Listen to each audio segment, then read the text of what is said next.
Sore itu, suasana pasar Baghdad ramai seperti biasa.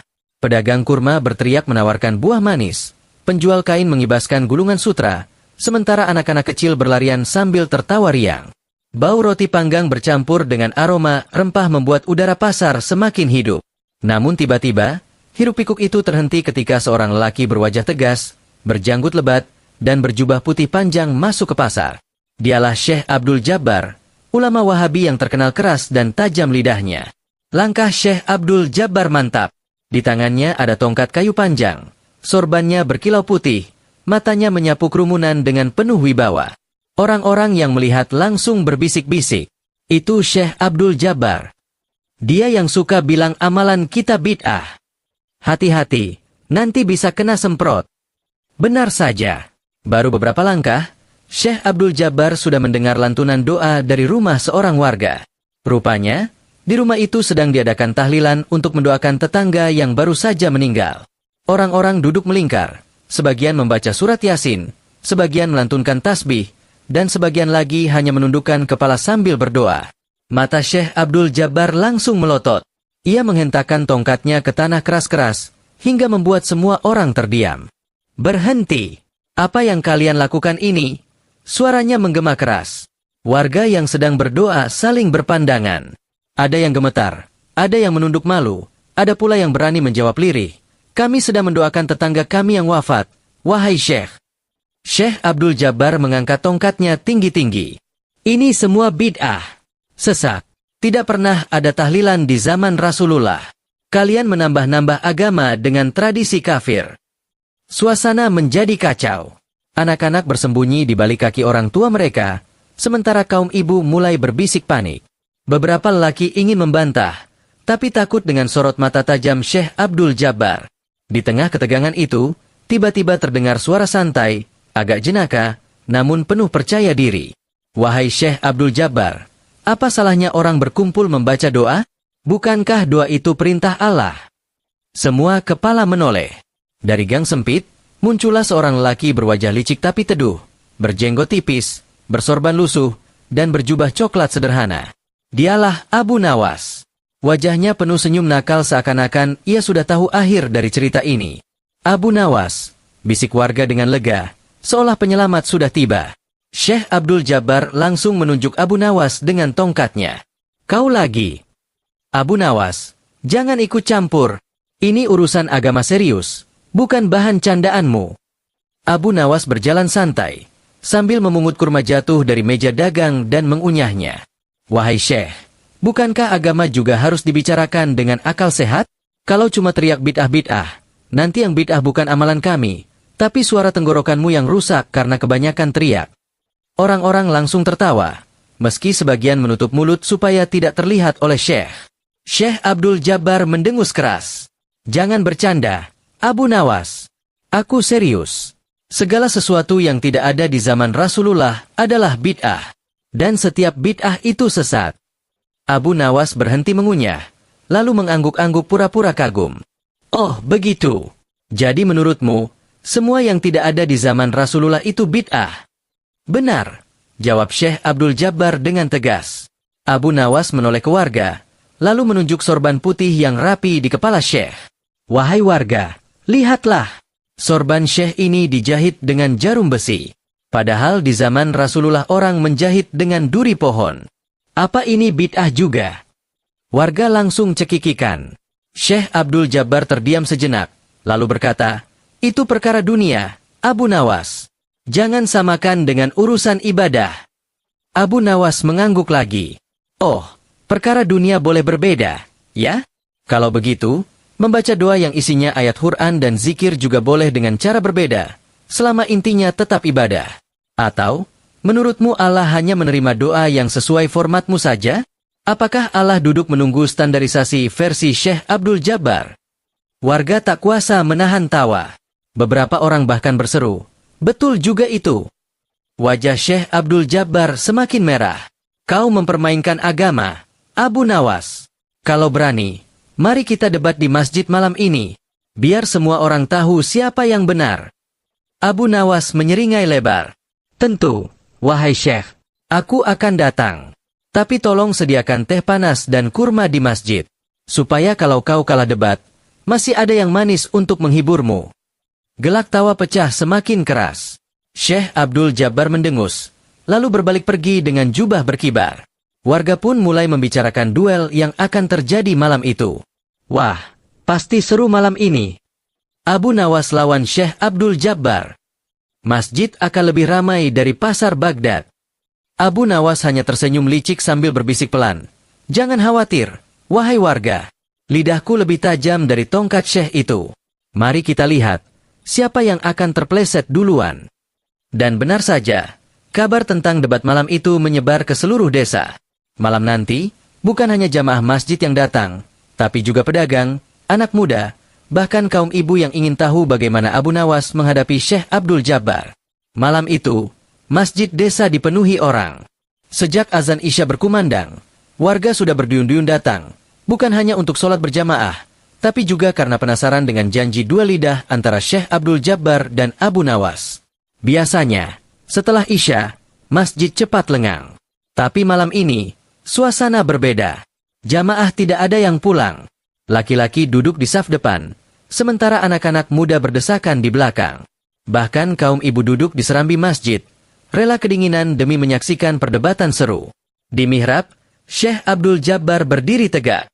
Jubahnya putih bersih, sorbannya besar, dan wajahnya tegang. Tangannya menggenggam tongkat panjang, seolah siap menghantam lawan kalau debat tak sesuai harapannya. Di sisi lain, Abu Nawas baru masuk dengan santai. Ia memakai jubah coklat lusuh, sorban seadanya, dan wajah licik penuh senyum. Di tangannya ada sebuah cangkir tanah liat berisi teh panas, yang ia teguk seenaknya. Assalamualaikum wahai warga Baghdad, seru Abu Nawas sambil melambai riang. Waalaikumsalam, jawab jamaah serentak, sebagian menahan tawa. Syekh Abdul Jabbar langsung mengetukkan tongkatnya ke lantai. Duk, duk, suara keras membuat semua terdiam. Warga sekalian, malam ini aku akan membuktikan bahwa tahlilan itu sesat. Tidak pernah ada di zaman Rasulullah. Abu Nawas ini hanya pandai bersilat lidah, menipu kalian dengan candaannya. Malam ini aku akan menyingkap kebohongannya dengan dalil. Sorak-sorai kecil terdengar dari sebagian jamaah yang kagum pada suara lantang Syekh. Tapi ada juga yang berbisik, kita lihat apakah benar. Abu Nawas berjalan ke tengah, duduk di lantai dengan santai. Ia menaruh cangkir tehnya di samping lutut, lalu berkata, Wahai Syekh, aku datang bukan untuk mencari musuh, tapi untuk mencari kebenaran. Tapi ingat, kebenaran tidak selalu harus pakai wajah seram dan suara keras. Kadang kebenaran justru muncul lewat senyum. Warga langsung tertawa kecil. Syekh Abdul Jabbar menatap tajam. Baik, Abu Nawas. Aku mulai. Dengarkan. Rasulullah bersabda, Kulu bid'atin dalalah, wa kulu dalalatin finnar. Setiap bid'ah adalah sesat, dan setiap yang sesat tempatnya di neraka. Nah, tahlilan ini jelas bid'ah. Apakah kau berani membantah hadits Nabi? Suasana hening. Semua jamaah menunggu jawaban Abu Nawas. Abu Nawas mengangguk-angguk, pura-pura serius.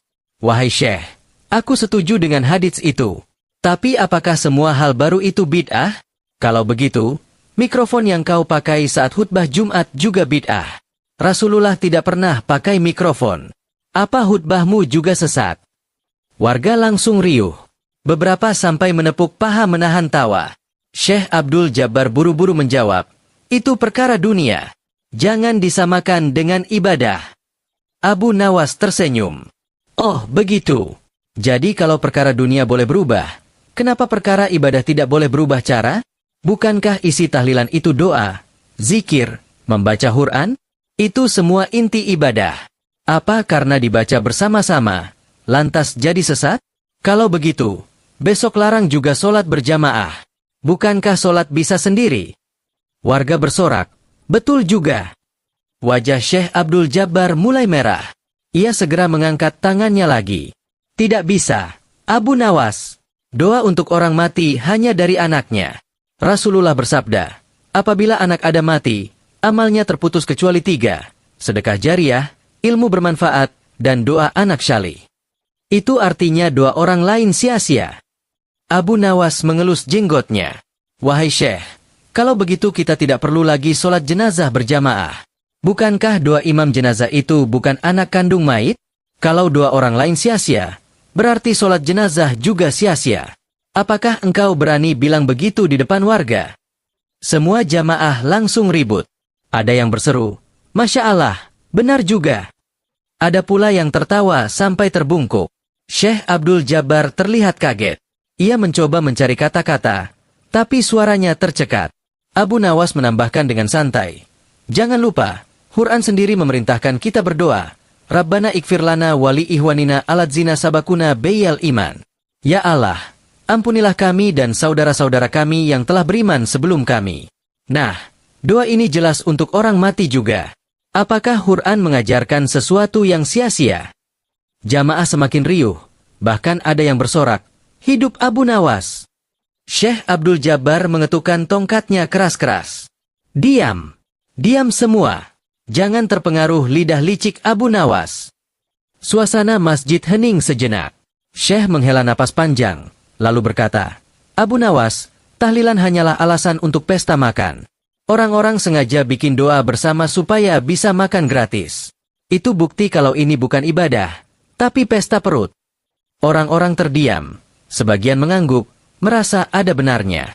Tapi Abu Nawas tersenyum tipis. Ia berdiri, mengambil cangkir tehnya, lalu meneguknya dengan santai. Wahai Syekh, kalau begitu, jangan izinkan orang makan setelah khutbah Jumat. Bukankah setelah khutbah biasanya kita makan siang? Jangan-jangan khutbah Jumat juga hanya alasan untuk pesta perut. Masjid langsung bergemuruh oleh tawa. Bahkan beberapa orang tua menepuk punggung sendiri saking geli mendengar jawaban Abu Nawas. Wajah Syekh Abdul Jabbar makin merah padam. Ia berkata lantang, aku tidak akan kalah oleh candaanmu, Abu Nawas. Aku masih punya banyak dalil. Malam ini aku buktikan tahlilan itu sesat. Abu Nawas hanya mengangkat cangkirnya sambil tersenyum nakal. Silakan, wahai Syekh. Tapi ingat, semakin banyak dalilmu, semakin banyak celah untukku membuatmu pusing. Semoga tongkatmu cukup kuat menahan amarahmu. Gelak tawa kembali menggema. Malam itu, masjid terasa seperti panggung besar. Warga menonton dengan penuh antusias, seolah sedang menyaksikan pertandingan seru. Dan semua tahu, perdebatan ini baru saja dimulai. Suasana masjid masih riuh. Malam semakin larut, tapi tak seorang pun beranjak pulang. Warga semakin penasaran, siapa yang akan menang dalam debat panjang ini. Syekh Abdul Jabbar berdiri tegak, tangannya menggenggam tongkat kuat-kuat. Nafasnya memburu, wajahnya merah, matanya melotot ke arah Abu Nawas yang duduk santai sambil menyeruput teh. Abu Nawas, teriaknya lantang. Jangan kira kau bisa menipuku dengan kata-kata licikmu. Kau pandai membolak-balik logika, tapi aku punya dalil yang tak bisa kau bantah. Warga terdiam, menunggu apa jurus baru sang syekh. Syekh Abdul Jabbar mengangkat kitab tebal dari bawah mimbar. Dengarkan semua. Allah berfirman dalam Quran, Wa an laisa lil insani illa ma sa'a. Dan bahwasanya tidaklah bagi manusia kecuali apa yang dia usahakan. Ayat ini jelas. Doa orang lain tidak akan sampai. Amalmu hanya untuk dirimu sendiri. Jadi, untuk apa kalian baca doa bersama untuk mayit? Itu sia-sia. Beberapa jamaah bergumam, wah, ayat Quran langsung. Suasana jadi serius. Abu Nawas mengangguk-angguk dengan wajah seolah kagum. Masya Allah, wahai Syekh, ayatnya indah sekali. Tapi boleh aku bertanya? Syekh Abdul Jabbar menjawab singkat, tentu. Tanya apa saja, aku siap. Abu Nawas berdiri, menepuk-nepuk jubahnya yang penuh debu, lalu berkata dengan suara lantang, wahai Syekh, kalau benar amal hanya untuk diri sendiri, mengapa engkau mendoakan jamaah setiap khutbah Jumat? Bukankah engkau selalu berkata, Allahumma gfir lil muslimina wal muslimat, wal mu'minina wal mu'minat. Apakah engkau berdoa sia-sia setiap Jumat? Warga serentak menoleh ke Syekh Abdul Jabbar. Beberapa mulai tersenyum nakal. Syekh buru-buru menjawab, itu sunnah Rasulullah. Itu pengecualian. Abu Nawas tertawa pelan. Pengecualian? Berarti tidak semua amal hanya untuk diri sendiri. Kalau begitu, ayat yang engkau baca tidak bisa diartikan sempit. Bukankah begitu? Warga langsung bersorak. Suasana masjid kembali riuh dengan tepuk tangan dan tawa. Syekh Abdul Jabbar semakin geram. Ia mengetukkan tongkatnya lagi. Diam!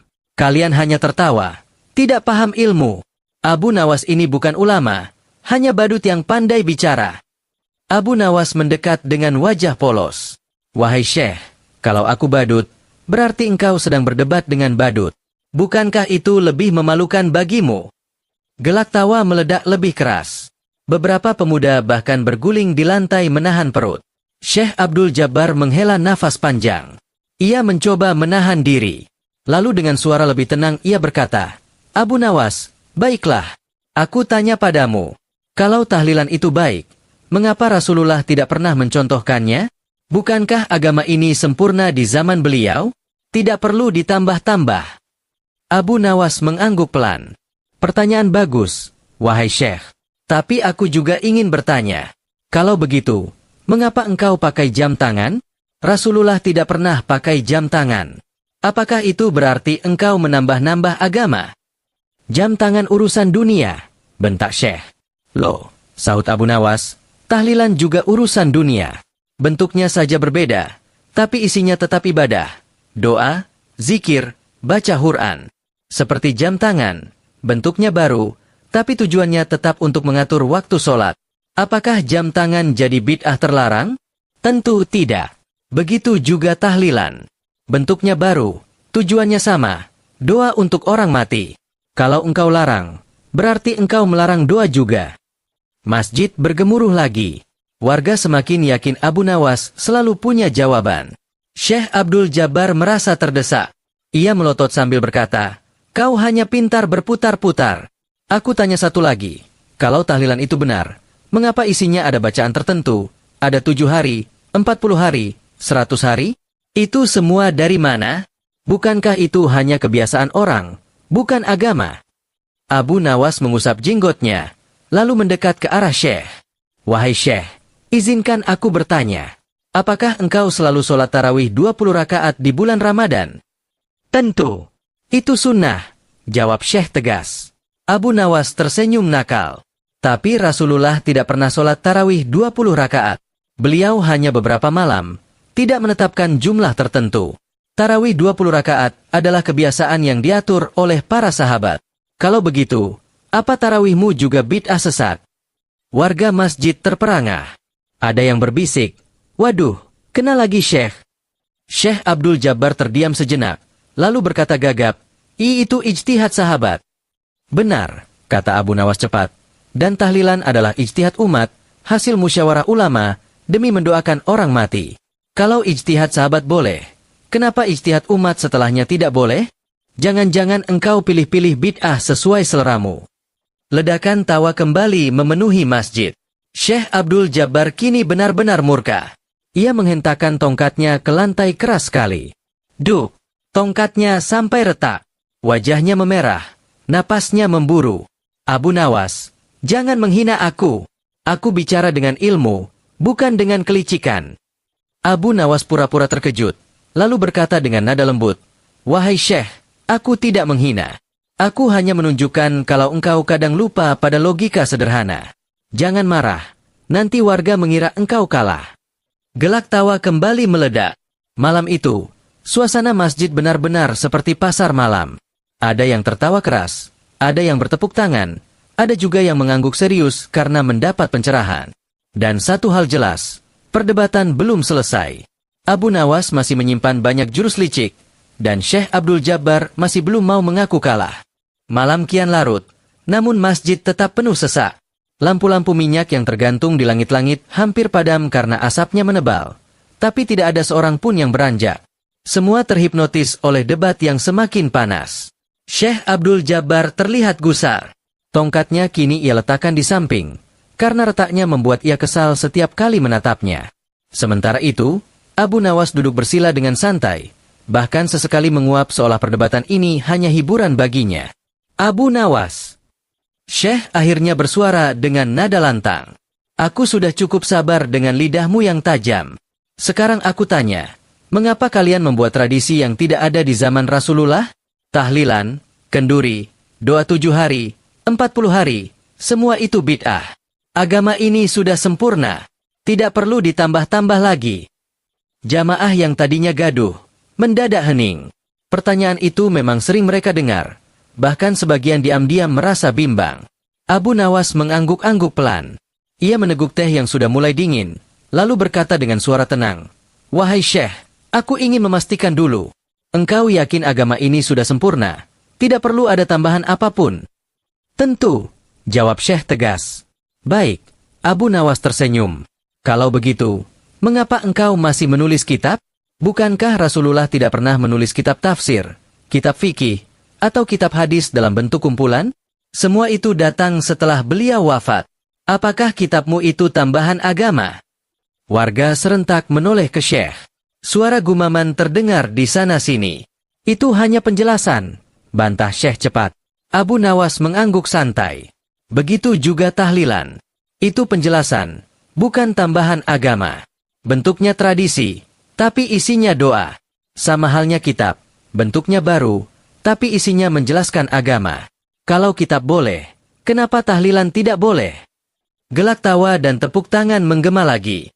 Syekh Abdul Jabbar mulai berpeluh. Ia mengibaskan sorbannya ke wajahnya yang berkeringat. "Abu Nawas, jangan samakan tradisi dengan ilmu. Tradisi bisa menyesatkan." Abu Nawas mendekat dengan wajah penuh senyum. "Wahai Syekh, apakah engkau menikah dengan mahar emas atau perak?" Syekh terkejut dengan pertanyaan itu. "Tentu dengan emas, sebagaimana adat." "Loh, Rasulullah tidak pernah menikah dengan mahar emas. Jadi apakah pernikahanmu sesat?" Abu Nawas menyambar cepat. Warga kembali tergelak. Kali ini sebagian jamaah sampai berdiri menepuk-nepuk pundak temannya sambil terpingkal. Syekh Abdul Jabbar menahan diri dengan susah payah. "Itu hanya urusan adat, tidak mengubah agama." "Persis," seru Abu Nawas. "Begitu pula tahlilan. Urusan adat, tidak mengubah agama. Kalau adat nikah boleh berbeda, mengapa adat doa tidak boleh berbeda?" Masjid kembali bergemuruh. Seorang pemuda memberanikan diri bersuara, "Wahai Syekh, kalau begitu semua tradisi kita sesat? Mulai dari cara berpakaian, makan dengan piring, sampai membaca kitab di sekolah? Bukankah itu juga tidak ada di zaman Rasulullah?" Wajah Syekh makin merah. Ia mencoba menenangkan jamaah. "Tidak, semua itu perkara dunia. Aku berbicara soal ibadah." Abu Nawas langsung menyambar. "Wahai Syekh, bukankah doa itu ibadah? Kalau orang-orang berkumpul lalu membaca doa bersama, itu bukan bid'ah, tapi ibadah yang dilakukan dengan cara berbeda. Sama halnya dengan sholat tarawih berjamaah yang engkau lakukan 20 rakaat. Bentuknya ijtihad, tapi isinya ibadah. Apakah kau mau melarang tarawih juga?" Sorak-sorai kembali terdengar. Syekh Abdul Jabbar terdiam. Ia mencoba mencari celah, tapi setiap kali ia bicara, Abu Nawas selalu membalikkan logikanya. Abu Nawas menatap jamaah dengan wajah licik namun ramah. "Wahai saudara-saudara, kalau ada yang bilang tahlilan itu hanya pesta makan, tanyakan padanya, apakah doa dan Quran yang dibaca itu tidak ada nilainya? Kalau mereka jawab tidak, berarti mereka meremehkan doa dan Quran sendiri. Apakah kita mau ikut orang yang meremehkan doa?" Jamaah serentak menjawab, "Tidak." Abu Nawas melanjutkan, "Kalau mereka bilang doa itu baik, maka tahlilan pun baik. Tinggal luruskan niat, bukan pesta, tapi doa. Sesederhana itu." Warga bertepuk tangan riuh. Bahkan beberapa orang tua mengusap air mata karena merasa terharu. Syekh Abdul Jabbar semakin panik. Ia berteriak, "Kalian semua telah terpedaya. Abu Nawas menyesatkan kalian dengan logika. Aku akan buktikan dia salah dengan dalil yang lebih kuat lagi." Abu Nawas menghela napas panjang, lalu berkata pelan tapi jelas, "Wahai Syekh, semakin keras engkau bicara, semakin orang yakin bahwa engkau sedang kalah. Ingatlah, kebenaran tidak butuh teriakan, cukup dengan ketenangan." Masjid hening. Kalimat itu seperti tamparan halus yang menusuk hati. Beberapa warga berbisik, "Benar juga." Syekh semakin marah, Abu Nawas semakin tenang. Syekh Abdul Jabbar tak tahan lagi. Ia mengambil kitab tebalnya, membantingnya ke lantai. Besok kita lanjutkan. Aku akan membawa lebih banyak dalil. Malam ini aku tidak ingin buang-buang waktu lagi dengan lidah licikmu." Warga terkejut. Sebagian bertepuk tangan untuk Abu Nawas, sebagian lain masih bingung. Tapi satu hal pasti, malam itu, Abu Nawas kembali memenangkan hati banyak orang dengan logika sederhana dan humor cerdasnya. Ia mengangkat cangkir tehnya yang kini kosong, lalu berkata, "Wahai warga Baghdad, kalau kalian masih ingin hiburan gratis dan ilmu ringan, datanglah besok. Syekh kita pasti sudah siap dengan dalil-dalil baru, dan aku sudah siapkan teh baru." Tawa pun pecah lagi. Keesokan harinya, sejak sore masjid sudah penuh. Kabar tentang debat Abu Nawas dan Syekh Abdul Jabbar menyebar cepat ke pelosok Baghdad. Pasar-pasar ramai membicarakan, kedai kopi penuh dengan gosip. Kau tahu? Abu Nawas membuat Syekh Abdul Jabbar terdiam. Malam itu, suasana masjid bagai lautan manusia. Bukan hanya warga desa, banyak pula orang dari kampung sekitar yang ingin menyaksikan langsung. Bahkan beberapa pedagang sengaja menutup toko lebih cepat agar tak ketinggalan. Syekh Abdul Jabbar muncul dengan wajah serius. Kali ini ia tidak sendiri. Di belakangnya ada dua orang ulama muda, murid-muridnya yang terkenal pandai mengutip kitab. Mereka membawa kitab tebal, penuh catatan dan tanda. "Warga sekalian," seru Syekh Abdul Jabbar sambil berdiri di mimbar. "Malam ini aku tidak sendirian. Aku membawa dua saksi, dua ulama muda yang juga memahami agama. Jangan sampai kalian terpedaya oleh kelicikan Abu Nawas. Malam ini aku akan membuktikan bahwa tahlilan hanyalah adat sesat." Sorak-sorai sebagian jamaah terdengar, tapi banyak juga yang menunggu dengan wajah penasaran. Abu Nawas datang terlambat, seperti biasa. Ia masuk dengan langkah santai sambil membawa keranjang kecil berisi kurma. "Assalamualaikum wahai saudara-saudaraku. Maaf aku telat, tadi mampir beli kurma. Aku pikir, kalau debat malam ini bikin lapar, kita bisa makan bersama." Jamaah tertawa. Suasana yang sempat tegang langsung mencair. Syekh Abdul Jabbar mendengus. "Jangan alihkan perhatian, Abu Nawas. Duduklah, dan dengarkan saksi-saksiku." Ulama muda pertama maju. Ia membuka kitabnya dan berkata dengan suara lantang, "Di dalam kitab ini tertulis jelas, tidak ada amalan khusus 7 hari, 40 hari, atau 100 hari untuk mayit. Itu semua hanya kebiasaan orang yang tidak ada tuntunannya. Maka, tahlilan adalah bid'ah." Jamaah terdiam. Beberapa mengangguk pelan. Abu Nawas tersenyum. Ia berdiri dan berkata, "Wahai anak muda, boleh aku bertanya? Apakah engkau pernah membaca doa kunut dalam sholat subuh?" "Tentu saja," jawab ulama muda itu. "Apakah Rasulullah selalu membaca doa kunut subuh?" tanya Abu Nawas lagi. Ulama muda itu terdiam sejenak. "Tidak selalu, tapi..." Abu Nawas cepat menyambar. "Kalau begitu, doa kunut juga tidak ada tuntunannya secara rutin. Tapi engkau tetap melakukannya, kan? Kenapa?" "Karena ulama setelah Rasulullah menetapkan sebagai kebiasaan baik." Nah, tahlilan pun begitu. Doa yang tidak diikat oleh nas khusus, tapi diatur oleh ulama demi kebaikan umat. Kalau kunut boleh, kenapa tahlilan tidak boleh? Jamaah bersorak. Ulama muda pertama pucat wajahnya. Syekh Abdul Jabbar cepat menyuruh murid kedua maju. "Jangan takut, giliranmu sekarang." Ulama muda kedua maju dengan penuh percaya diri. "Abu Nawas, bukankah Rasulullah bersabda, 'Men ahdatsa fi amrina hadza ema'a laisa minhu fahuwa radun'? Barang siapa membuat perkara baru dalam agama yang tidak ada asalnya, maka itu tertolak. Nah, tahlilan itu tidak ada asalnya, maka jelas tertolak." Jamaah bergumam lagi. Kali ini suaranya lebih serius. Abu Nawas mengangguk. "Hadits bagus. Tapi aku ingin bertanya, wahai anak muda, apakah engkau pernah merayakan Maulid Nabi?" Ulama muda itu ragu sejenak. Ya, tentu. Itu tanda cinta pada Rasul." Abu Nawas tersenyum. "Apakah Rasulullah pernah merayakan maulidnya sendiri?" Ulama muda itu terbata-bata. "Tidak, tapi..." "Nah," potong Abu Nawas cepat, "kalau begitu maulid Nabi juga tidak ada di zaman Rasul. Tapi engkau tetap merayakannya. Kenapa?" "Karena isinya baik, doa, syalawat, dan syukur. Begitu juga tahlilan. Isinya doa, Quran, dan syukur. Kalau engkau menerima maulid, mengapa menolak tahlilan? Jangan pilih-pilih bid'ah seperti memilih kurma di pasar." Ledakan tawa kembali menggema. Jamaah semakin semangat. Syekh Abdul Jabbar memukul mimbar dengan tangannya. Cukup, cukup. Abu Nawas selalu memutarbalikkan dalil. Abu Nawas menoleh dengan wajah jenaka. Wahai Syekh, aku tidak memutarbalikkan dalil. Aku hanya menunjukkan bahwa engkau sendiri bingung memilih mana yang bid'ah, mana yang bukan. Kalau semua yang baru itu bid'ah, maka engkau juga harus menolak kitabmu, menolak mikrofonmu, menolak sorbanmu yang dililit 3 kali, karena Rasulullah hanya melilit 2 kali. Apakah engkau siap menanggalkan semuanya? Sorak-sorai makin keras. Bahkan para pemuda sampai bersiul-siul kecil karena kagum pada kepintaran Abu Nawas. Syekh Abdul Jabbar benar-benar tak tahan lagi. Ia berteriak, besok aku akan membawa kitab yang lebih banyak, dalil yang lebih kuat. Malam ini aku tidak mau lanjut. Jamaah bersorak kecewa, tapi Abu Nawas menenangkan. Ia mengangkat kurma dari keranjangnya dan berkata, wahai saudara-saudaraku, jangan kecewa.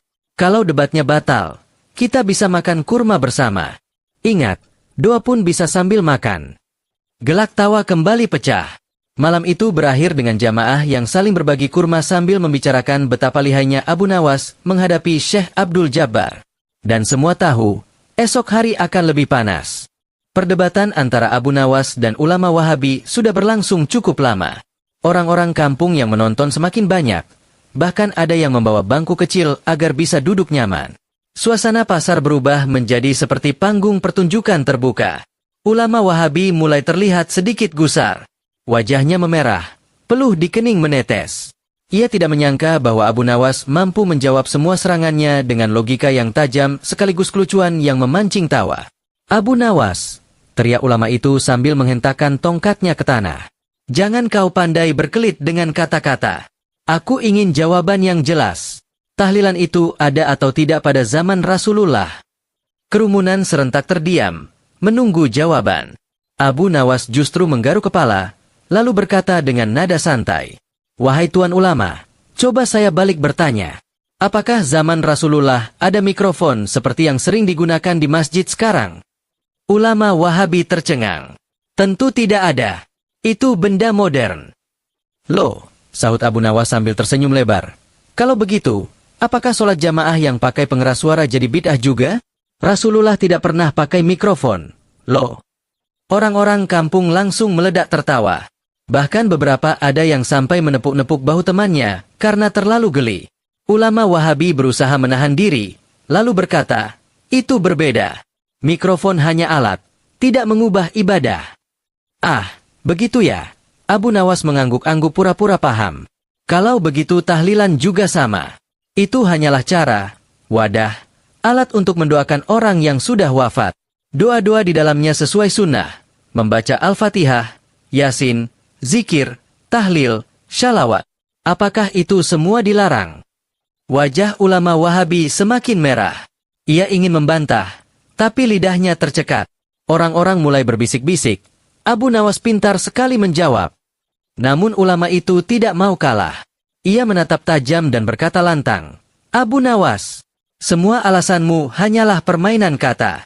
Aku bertanya sekali lagi, apakah Rasulullah pernah memerintahkan tahlilan dengan bacaan tertentu dilakukan bersama-sama setelah kematian seseorang? Jawab dengan jujur.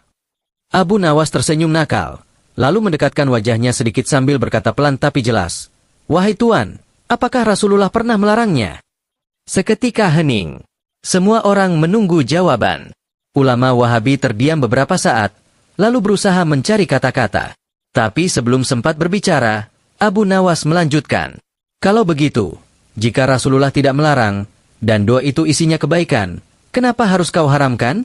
Bukankah setiap doa untuk orang yang meninggal adalah amal syalih? Seorang kakek tua yang sedari tadi diam akhirnya angkat suara. Betul, kalau anak saya meninggal, saya tenang kalau tetangga datang mendoakan. Kalau dilarang, apa saya harus sendirian menangis tanpa doa dari orang lain? Kerumunan pun mengangguk-angguk setuju. Ulama Wahabi mulai kelihatan goyah. Ia tahu argumen Abu Nawas benar secara logika, tapi gengsi membuatnya tidak mau mengalah. Maka ia pun berkata, Abu Nawas, kau terlalu banyak bermain dengan logika manusia. Agama harus murni dari dalil. Abu Nawas dengan santai menjawab, dalil yang mana? Bukankah dalam Al-Quran Allah memerintahkan kita berdoa untuk saudara-saudara kita yang sudah mendahului kita? Rabbana ikfir lana wali ihwanina aladzina sabakuna beyal iman. Itu doa untuk orang yang sudah mati. Jadi kalau doa untuk orang mati dilarang, apakah ayat itu juga salah? Orang-orang langsung bersorak, hidup Abu Nawas. Betul, betul. Ulama Wahabi pucat. Ia merasa terpojok, tapi mencoba bertahan. Abu Nawas, aku tidak bilang doa dilarang.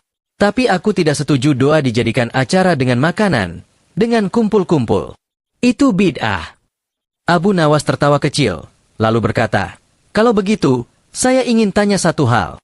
Saat kau mengajarkan murid-muridmu di pengajian, apakah Rasulullah pernah mengumpulkan orang di masjid, duduk bersila, lalu mendikte kitab dengan cara persis seperti yang kau lakukan? Ulama itu terdiam. Kalau kau bilang semua hal baru itu bid'ah, maka pengajianmu juga bid'ah. Tapi kenapa kau tetap lakukan? Karena intinya bukan caranya, tapi tujuannya, menyebarkan ilmu. Begitu juga tahlilan, bukan soal bentuk acaranya, tapi soal tujuannya, mendoakan orang yang sudah meninggal. Ledakan tawa dan tepuk tangan pecah di antara warga pasar. Ada yang sampai bersorak, kena kau, ulama Wahabi. Wajah ulama itu makin merah padam.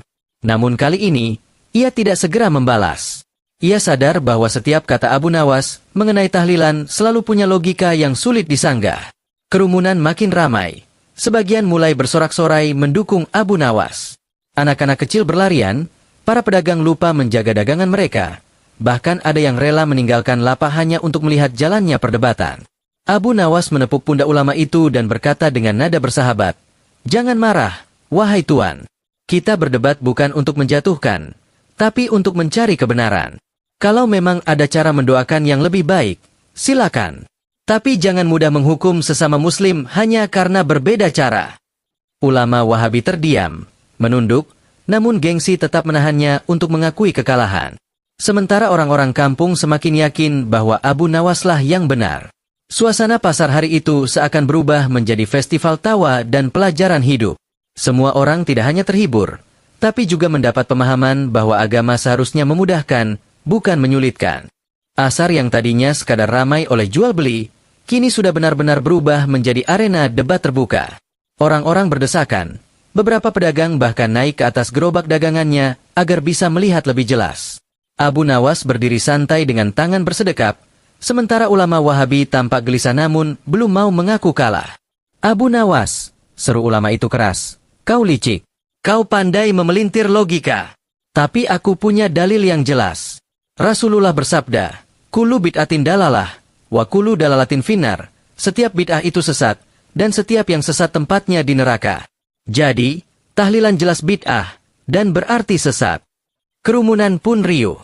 Ada yang saling berbisik, ada juga yang mengangguk-angguk, seakan terpengaruh oleh kata-kata ulama itu. Abu Nawas hanya tersenyum kecil, lalu berkata, wahai Tuan, aku juga hafal hadis itu. Tapi apakah engkau tahu, bahwa para ulama besar menjelaskan tidak semua hal baru itu bid'ah yang sesat? Ada bid'ah hasanah, ada bid'ah sayyi'ah. Apa engkau lupa? Ulama Wahabi menepuk tongkatnya ke tanah dengan keras. Tidak, semua bid'ah adalah sesat. Tidak ada pengecualian. Abu Nawas mendekat sambil mengangkat alisnya, lalu bertanya dengan nada jenaka. Baiklah, kalau begitu, apakah engkau naik ke pasar ini dengan sandal? Tentu saja, jawab ulama itu. Rasulullah apakah memakai sandal yang sama dengan model yang kau pakai itu? Ulama Wahabi terdiam sebentar. Tentu tidak, ini sandal buatan zaman sekarang. Kalau begitu sandalmu bid'ah dan sesat, dan akan menyeretmu ke neraka, sahut Abu Nawas dengan wajah serius. Kerumunan langsung pecah dengan tawa. Seorang pemuda sampai jatuh terjungkal dari gerobak, karena tidak kuat menahan geli. Ulama Wahabi terbata-bata. Itu hanya perkara dunia, bukan ibadah. Abu Nawas langsung menimpali. Jadi kau sendiri mengakui ada hal baru yang tidak otomatis sesat. Berarti tidak semua bid'ah itu dalalah. Kalau begitu ucapanmu barusan bertentangan dengan perbuatanmu sendiri. Sorakan orang-orang pun makin keras. Betul, betul. Abu Nawas benar. Telinga ulama Wahabi terasa panas. Ia menunduk sebentar, lalu mencoba menyerang dari arah lain. Baiklah, Abu Nawas. Katamu tahlilan itu hanya wadah doa. Tapi kenapa orang-orang selalu membuatnya di hari ke-7, ke-40, ke-100, bahkan setiap tahun? Dari mana datangnya angka-angka itu? Rasulullah tidak pernah menetapkannya. Abu Nawas tersenyum lebar, lalu bertepuk tangan sekali. Pertanyaan bagus, tapi jawabanku sederhana. Kalau orang ingin berkumpul di hari ke-7 untuk mendoakan, apa salahnya? Kalau orang mau mendoakan di hari ke-40, apa dilarang? Bukankah semakin banyak doa semakin baik? Atau engkau mau melarang orang berdoa karena tanggalnya tidak sama dengan zaman Rasulullah? Kerumunan langsung bersorak lagi. Beberapa ibu-ibu yang duduk di belakang ikut mengangguk. Namun ulama Wahabi tidak menyerah. Ia mengangkat tangannya tinggi-tinggi dan berkata lantang, "Tapi Abu Nawas, semua itu hanya kebiasaan adat. Adat tidak boleh masuk ke dalam agama." Abu Nawas langsung menoleh pada kerumunan. "Saudara-saudaraku, apakah kalian suka makan kurma?" "Ya," jawab orang-orang. "Apakah Rasulullah makan nasi?" tanya Abu Nawas lagi. Orang-orang saling pandang, lalu serentak menjawab, "Tidak."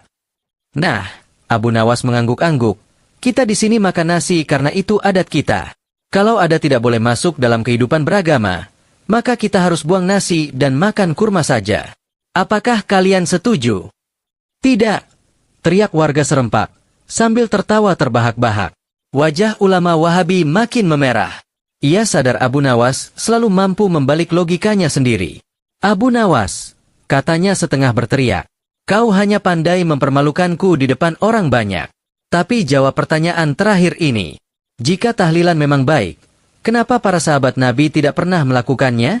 Bukankah mereka yang paling paham agama?" Abu Nawas menatap tajam, lalu dengan suara lebih tenang berkata, "Sahabat Nabi mungkin tidak melakukannya dengan nama tahlilan. Tapi apakah mereka mendoakan orang yang wafat? Ya, tentu saja. Bukankah Rasulullah sendiri pernah berdiri mendoakan jenazah, bahkan berulang kali mendoakan orang mati di kuburan?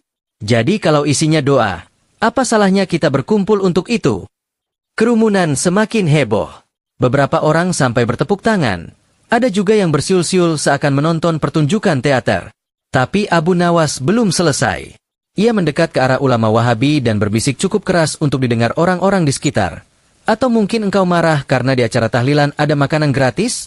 Kalau begitu, lain kali aku janji tidak akan memberimu undangan." Tawa pun meledak lebih keras.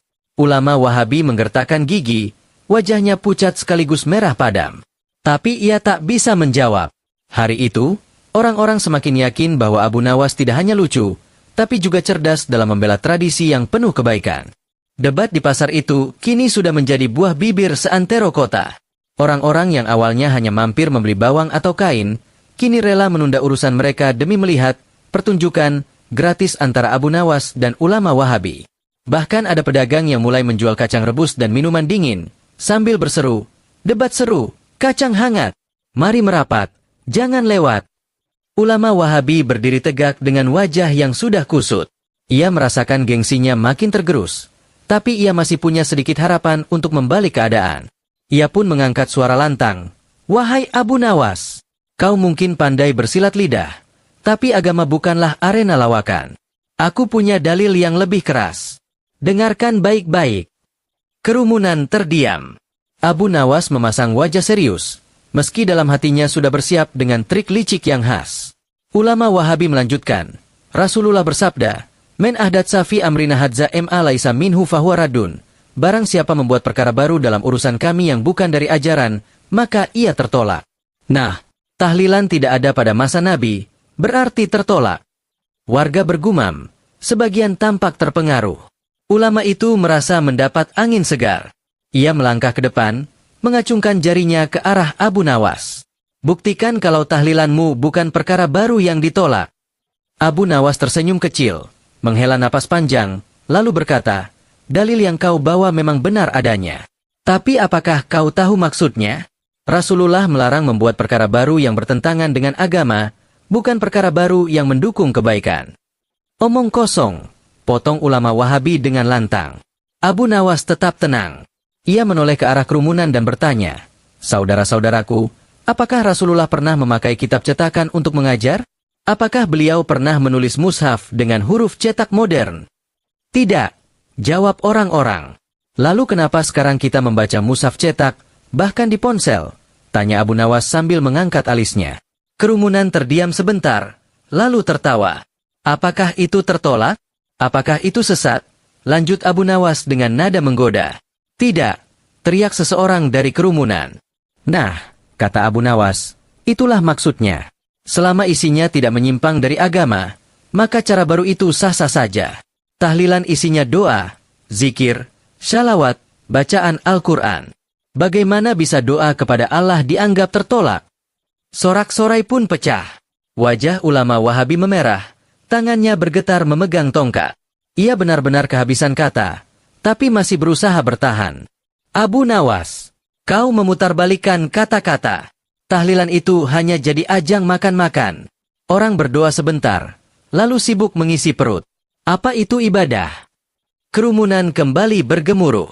Beberapa orang mulai terdiam, khawatir argumen ulama itu ada benarnya. Abu Nawas cepat menyambar. Kalau begitu, apakah orang yang sholat tapi sambil mengantuk berarti syalatnya tidak sah? Apakah orang yang ke masjid tapi sambil berniat bertemu teman berarti masjidnya haram? Ulama Wahabi terdiam. Perbuatan orang yang salah tidak otomatis menjadikan ibadahnya salah. Lanjut Abu Nawas dengan suara lantang. Kalau ada orang sibuk makan di tahlilan, itu salah orangnya, bukan salah doanya. Jadi jangan salahkan tahlilan, salahkan perutnya. Kerumunan tertawa terbahak-bahak.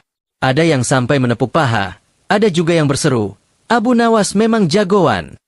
Ulama Wahabi mengerutkan kening. Ia merasa dikepung oleh logika yang sulit dibantah. Namun ia masih mencoba sekali lagi. Dengan suara yang meninggi, ia berkata, baiklah, katakan padaku, Abu Nawas, jika tahlilan memang baik, kenapa tidak ada satupun hadis yang menyebutkan Rasulullah melakukannya? Abu Nawas tersenyum lebar. Ia berjalan maju beberapa langkah, berdiri tepat di depan ulama itu, lalu menjawab pelan tapi tegas. Tuan ulama, apakah Rasulullah pernah melarang orang mengaji di musola kecil di kampungmu? Tidak ada hadisnya, bukan? Lalu apakah berarti mengaji di kampungmu haram? Kerumunan langsung terdiam sesaat, lalu meledak dalam tawa dan sorakan. Ulama Wahabi tidak bisa menjawab. Abu Nawas menepuk bahunya dengan penuh arti. Jangan sempitkan agama Allah, wahai Tuan. Islam itu luas, rahmat untuk seluruh alam. Jangan kita buat sempit dengan menutup pintu kebaikan hanya karena caranya tidak sama persis dengan masa lalu. Kerumunan pun bertepuk tangan. Beberapa orang bahkan berseru, hidup Abu Nawas. Ulama Wahabi menunduk. Kali ini wajahnya pucat pasi. Gengsinya masih menahannya, tapi hatinya mulai sadar bahwa ia sedang dipermainkan sekaligus diajari. Hari itu, Abu Nawas bukan hanya menang debat, tapi juga memberikan pelajaran. Agama bukan sekadar hafalan dalil, melainkan juga pemahaman, kebijaksanaan, dan niat yang ikhlas. Hari sudah mulai beranjak sore. Matahari condong ke barat, bayangan orang-orang di pasar semakin panjang. Namun kerumunan bukannya bubar, justru semakin padat. Seolah-olah semua orang ingin melihat bagaimana akhir dari pertunjukan debat seru ini. Ulama Wahabi berdiri dengan wajah kusut, napasnya tersengal. Ia sudah beberapa kali mencoba menyerang, tapi selalu berhasil dipatahkan Abu Nawas. Meski begitu, ia masih punya satu senjata terakhir yang ia simpan untuk menjatuhkan lawannya. Ia mengangkat tongkatnya tinggi-tinggi, lalu berseru, "Wahai Abu Nawas, kau terlalu pandai bermain kata. Aku sudah tidak mau lagi mendengar logikamu. Aku hanya ingin satu hal darimu. Jika memang tahlilan itu benar, tunjukkan padaku satu saja ayat Al-Quran yang memerintahkan tahlilan." Kerumunan langsung riuh. Pertanyaan itu terdengar berat. Beberapa orang bahkan saling berbisik, "Wah, kali ini Abu Nawas bisa terpojok." Abu Nawas tetap tenang. Ia menunduk sebentar, seakan merenung dalam-dalam. Lalu ia menatap ulama Wahabi dengan senyum kecil. "Tuan ulama," katanya lembut, "kalau aku harus menunjukkan satu ayat yang memerintahkan tahlilan, aku juga akan meminta engkau menunjukkan satu ayat yang melarang tahlilan. Bisa?" Kerumunan meledak dalam sorakan. Ulama Wahabi tercekat, lidahnya keluh. Abu Nawas melanjutkan, "Al-Quran memerintahkan kita untuk berdoa bagi orang-orang beriman yang telah wafat. Bukankah itu inti dari tahlilan? Kalau engkau menganggap doa berjamaah itu salah, maka apakah engkau juga akan melarang doa berjamaah setelah sholat?" Seorang pemuda dari kerumunan berseru, "Iya, betul. Kita setiap habis sholat berjamaah juga berdoa bersama-sama." Abu Nawas mengangguk, lalu menoleh lagi pada ulama Wahabi. Apakah doa berjamaah setelah sholat juga bid'ah? Karena Rasulullah tidak pernah mencontohkan dengan persis seperti itu. Ulama Wahabi menggertakkan gigi, matanya berputar-putar mencari jawaban. Namun tak ada kata yang keluar. Orang-orang semakin riuh. Beberapa ibu-ibu yang duduk di belakang mulai tersenyum puas, sementara bapak-bapak saling menepuk bahu. Abu Nawas belum selesai. Ia menunduk sebentar, lalu berkata dengan suara yang lebih keras, "Wahai tuan ulama, kau minta dalil ayat khusus tentang tahlilan. Kalau begitu, tunjukkan padaku satu ayat khusus tentang pengeras suara di masjid. Tunjukkan satu ayat khusus tentang jam dinding untuk penanda waktu sholat. Tunjukkan satu ayat khusus tentang kitab tafsir yang kau baca." Kerumunan langsung meledak lagi. "Wah, jeb banget," seru seseorang. Abu Nawas menatap ulama Wahabi dengan tatapan penuh arti. "Kalau engkau tidak bisa menunjukkan ayat khusus untuk semua itu, apakah berarti semua yang kau lakukan juga sesat? Tentu tidak. Jadi jangan sempitkan agama Allah hanya dengan pola pikir hitam putih." Ulama Wahabi sudah benar-benar gemetar. Ia tidak menyangka Abu Nawas bisa membalik pertanyaannya dengan begitu telak. Namun ia masih mencoba satu trik licik. Dengan suara lantang, ia berseru, "Baiklah, Abu Nawas. Kalau memang kau benar, bersumpahlah di hadapan semua orang di sini. Bersumpahlah atas nama Allah bahwa tahlilan adalah benar, agar jika kau salah, azab Allah menimpamu." Kerumunan terdiam. Suasana menjadi tegang. Beberapa orang menelan ludah. Sumpah seperti itu bukan hal main-main. Abu Nawas tersenyum tipis. Ia tahu ini jebakan. Kalau ia menolak, orang bisa menganggapnya kalah. Kalau ia menerima, ulama itu bisa memelintir sumpah tersebut. Dengan langkah tenang, Abu Nawas maju ke tengah kerumunan. Ia mengangkat tangan dan berkata lantang, "Wahai saudara-saudaraku, aku tidak perlu bersumpah. Karena kebenaran tidak ditentukan oleh sumpah, tapi oleh ilmu dan akal sehat. Kalau sumpah yang menentukan kebenaran, maka orang yang paling pandai bersumpah akan selalu menang meski ia salah. Apakah itu adil?" Kerumunan bersorak, "Tidak." Abu Nawas menoleh ke ulama Wahabi, lalu menambahkan, "Rasulullah sendiri mengajarkan kita agar berhati-hati dengan sumpah.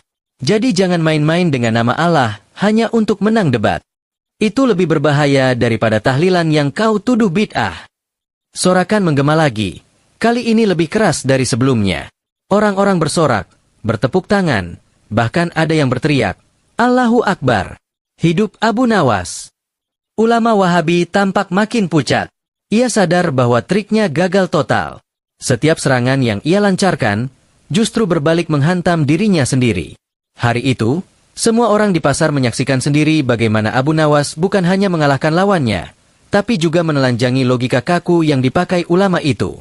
Debat semakin mendekati akhirnya, dan ulama Wahabi sudah benar-benar kehilangan akal. Tapi ia masih belum menyerah sepenuhnya. Langit sore mulai memerah. Burung-burung kembali ke sarang. Suara pasar yang biasanya penuh dengan tawar-menawar kini tenggelam oleh sorak-sorai kerumunan. Semua orang menunggu akhir perdebatan yang luar biasa panjang itu. Abu Nawas berdiri dengan tenang, sementara ulama Wahabi tampak letih, wajahnya pucat, janggutnya bergetar karena menahan emosi.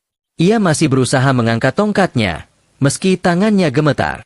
"Abu Nawas," serunya dengan sisa tenaga, "kau mungkin bisa menghibur orang-orang ini dengan kelicikan lidahmu, tapi aku tetap yakin tahlilan itu tidak ada dalam agama. Kau hanya membuat-buat." Kerumunan mulai bersorak, sebagian mendukung, sebagian mencemooh. Tetapi Abu Nawas mengangkat tangannya, memberi isyarat agar semua diam. Suasana pasar tiba-tiba hening, hanya suara angin sore yang berdesir. Abu Nawas melangkah maju. Tatapannya kali ini tidak jenaka, tapi tajam dan penuh wibawa. "Wahai tuan ulama," katanya pelan tapi tegas, "engkau sudah berulang kali berkata tahlilan tidak ada dalam agama. Padahal inti tahlilan hanyalah doa, zikir, bacaan Al-Quran, dan syalawat. Kalau itu dianggap membuat-buat, maka engkau sebenarnya sedang mengatakan doa itu bukan bagian dari agama. Apakah engkau berani menanggung ucapannya di hadapan Allah?" Ulama Wahabi tercekat. Tongkat di tangannya gemetar semakin keras. Ia ingin menjawab, tapi lidahnya keluh. Abu Nawas melanjutkan dengan suara lantang, "Engkau mengutip hadis bahwa semua bid'ah sesat. Tapi kau lupa, para sahabat sendiri membuat hal-hal baru yang tidak dilakukan Rasulullah, dan itu tidak dilarang." Adzan kedua pada sholat Jumat di zaman Khalifah Utsman, tarawih berjamaah yang dikumpulkan Umar bin Khattab, mushaf Al-Quran yang dibukukan. Apakah semua itu sesat? Kerumunan serentak berteriak, "Tidak." "Kalau begitu," lanjut Abu Nawas, "janganlah engkau menutup pintu kebaikan hanya karena caranya tidak sama dengan masa lalu. Islam itu mudah, bukan untuk mempersulit. Jangan sampai umat takut berdoa hanya karena engkau menakut-nakuti dengan neraka." Orang-orang bersorak, tepuk tangan menggema. Beberapa sampai meneteskan air mata karena tersentuh. Abu Nawas lalu menoleh ke arah kerumunan dan berkata lebih lembut, "Saudara-saudaraku, tahlilan bukan kewajiban. Kalau ada yang mau melakukannya, silakan. Kalau tidak mau, juga silakan. Yang penting jangan saling menyalahkan. Karena yang lebih utama dari semua itu adalah, jangan pernah berhenti mendoakan saudara kita yang sudah meninggal." Kerumunan hening. Lalu terdengar bisikan, "Allahu Akbar," dari sana-sini. Seorang ibu-ibu meneteskan air mata sambil berkata, "Benar sekali, yang kita butuhkan hanya doa untuk anak dan suami yang sudah tiada." Abu Nawas kembali menatap ulama Wahabi, lalu tersenyum tipis. "Wahai Tuan, aku tidak membencimu. Aku hanya ingin engkau belajar bahwa agama bukanlah cambuk untuk menakuti orang lain. Agama adalah cahaya untuk menuntun hati. Janganlah kita sibuk menuding sesat, sementara lupa untuk saling mendoakan." Ulama Wahabi menunduk dalam-dalam. Tongkatnya jatuh ke tanah. Ia sadar bahwa dirinya sudah kalah telak. Semua argumen yang ia keluarkan selalu dipatahkan dengan logika dan dalil yang kuat. Tapi yang lebih menusuk hatinya adalah kearifan Abu Nawas yang tidak sekadar membalas, tapi juga memberi pelajaran. Orang-orang mulai bersorak, "Hidup Abu Nawas! Hidup Abu Nawas!" Beberapa bahkan bertepuk tangan sambil meloncat-loncat. Pasar sore itu benar-benar berubah menjadi pesta kemenangan. Namun Abu Nawas mengangkat tangan lagi. "Jangan bersorak karena aku. Soraklah karena kalian hari ini belajar sesuatu. Jangan lagi ada permusuhan karena perbedaan. Mari kita saling mendoakan, karena doa adalah senjata paling ampuh orang beriman." Kerumunan pun mengucapkan, "Amin," dengan serentak. Merinding seakan ada kekuatan spiritual yang menyelimuti suasana. Ulama Wahabi perlahan berjalan menjauh. Wajahnya muram. Tapi di matanya ada secercah cahaya. Mungkin ia malu, mungkin ia marah. Tapi di dalam hatinya, kata-kata Abu Nawas menancap dalam. Abu Nawas menoleh ke arah seorang anak kecil di depan kerumunan, lalu mengedipkan mata nakal. "Nah, sekarang ayo kita cari makan. Aku jadi lapar setelah debat panjang ini. Siapa tahu ada yang mau tahlilan, sekalian dapat nasi berkat." Kerumunan langsung meledak dalam tawa yang pecah, menutup hari dengan suasana penuh bahagia. Hari itu, sejarah mencatat, Abu Nawas tidak hanya memenangkan perdebatan, tapi juga memenangkan hati manusia.